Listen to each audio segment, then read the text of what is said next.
Praise the lord, హల్లెలూయా. ఈ మధ్యాహ్న కాల సమయమున దేవుని వాక్యమును ధ్యానించుకుందాం. పరిశుద్ధ గ్రంథము నుండి సామెతల గ్రంథము 19వ అధ్యాయము 7వ వచనం. బీదవాడు తన చుట్టములందరికీ అసహ్యుడు, అట్టి వానికి స్నేహితులు మరీ దూరస్తులు. ఆమెన్, హల్లెలూయా. బీదరికము అనేది చాలా బాధకరమైనది. బీదలను ధనికులను సృష్టించినది యెహోవాయే. ప్రియ సహోదర సహోదరి, కొంతమంది పరిస్థితుల వలన దరిద్రులుగా జీవిస్తూ ఉంటారు, బీదవారుగా జీవిస్తూ ఉంటారు. బీదలు పక్షమున యెహోవా దేవుడు వ్యాజ్యమాడే దేవుడు, బీదలను కనికరించే దేవుడు, ఆపత్కాలమున ఆదుకునే దేవుడు. ప్రియ సహోదర సహోదరి, ప్రస్తుతము మన సమాజంలో గౌరవాన్ని ఇచ్చేది ధన సమృద్ధి గలవారికి, మంచి హోదాలో ఉన్నవారికి, పేరు ప్రఖ్యాతులు గలవారికి కావలసిన సదుపాయాలను అందజేస్తారు. బీదవారిని మాత్రము ఎవరూ పట్టించుకోరు. బంధువులు కూడా చిన్నచూపు చూస్తారు. ఏదైనా సహాయం చేయడానికి వారికి మనసు అంగీకరించదు. బీదవారికి స్నేహితులు కూడా దూరంగా ఉంటారు. ఎందుచేతననగా వారు ఎక్కడ ఏమి అడుగుతారో అని కనీసము వారిని పలకరించడం కూడా మానివేస్తారు. కానీ మనము నమ్ముకున్న మన దేవుడు బీదలను ఆదరిస్తారు, చేరదీస్తారు, సహాయం చేసి వారికి కావలసినవన్నిటినీ దయచేసి తృప్తిపరుస్తారు. ఐశ్వర్యము కలుగజేసేది యెహోవాయే. ధనధాన్యములు సమృద్ధి దయచేసేది దేవుడే. దేవుడు మనకు ఇచ్చి పరిశోధిస్తారు. నేను ఇంత సమృద్ధి దయచేస్తాను, ఇతను బీదల పట్ల ఎలా ప్రవర్తిస్తున్నాడు, సహాయం కోరి వచ్చిన వారికి సహాయం అందిస్తున్నాడా లేదా అని దేవుడు ఆకాశ మండలంపై నుండి అన్నీ గమనిస్తున్నాడు. ప్రతి మనిషి అనుకుంటాడు, నా తెలివి వలన నేను సంపాదించుకున్నాను అని అంటూ ఉంటారు. ఇవి వట్టి మాటలే. మనకు తెలివి ఉన్నా సరే దేవుడు అది మనకు దయచేయకపోతే మన తెలివి జ్ఞానము అన్నీ వ్యర్థము.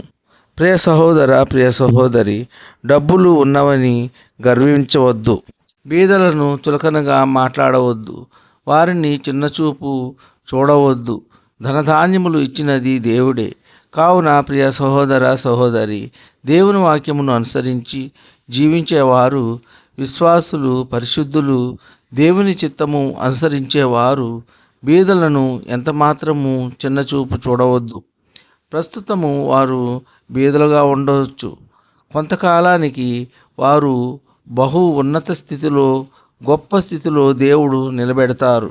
వారు ఊహించని విధముగా గొప్ప ఐశ్వర్యము కలిగి ఉంటారు.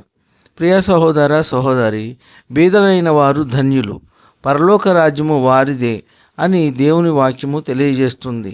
మనము ఎంత తగ్గించబడతామో అంత హెచ్చింపబడతాము. మనము హెచ్చించుకోకూడదు. మన గురించి మనము గొప్పలు చెప్పుకోకూడదు. మన గురించి ఇతరులు చెప్పాలి. ఎట్టి పరిస్థితుల్లోనూ మన గురించి మనము ఎన్నడూ పొగుడుకొనరాదు. బీదవారికి చుట్టములు ఎందుకు దూరంగా ఉంటారంటే, బీదవారి ఇంటికి వెళ్ళినప్పుడు వారు సదుపాయాలు సరిగా చూడలేరని, వారి అవసరాలు తీర్చలేరని వారి ఇంటికి వెళ్ళరు. బీదవారిని చూస్తే, వారి దీనస్థితి చూసినప్పుడు వారు అసహ్యపడతారు. ఎందుకనగా వారు నీచమైన స్థితిలో ఉంటారు. సరి అయిన వస్త్రాలు లేక, సరి అయిన సదుపాయం లేక దిగజారిన స్థితిలో ఉంటారు. కావున చుట్టాలు వారితో మాట్లాడడానికి అసహ్యపడతారు. కావున ప్రియ సహోదర సహోదరి, ప్రియమైనటువంటి దేవుని బిడ్డలారా, బీదలను చూసి జాలిపడాలి, కనికరించాలి, చేతనైతే సహాయము చేయాలి, ఆదరించాలి, చేరదీయాలి, తగినంత సహాయం అందించాలి. ఇలా చేసినప్పుడు దేవుడు కూడా సంతోషిస్తారు, ఆనందిస్తారు. స్నేహితులు కూడా బీదవారికి దూరంగా ఉంటారు. ఎందుచేతననగా వారి హోదాకి సరిపోరు అని స్నేహితులు కూడా ఎవరు పలుకరించరు, చూసి చూడనట్లు ఉంటారు. కానీ యేసయ్య బీదలను కనికరిస్తారు, బీదలకు సహాయకుడుగా ఉంటారు.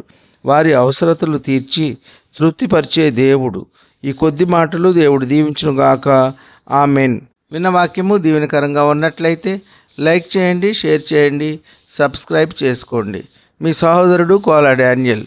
God bless you.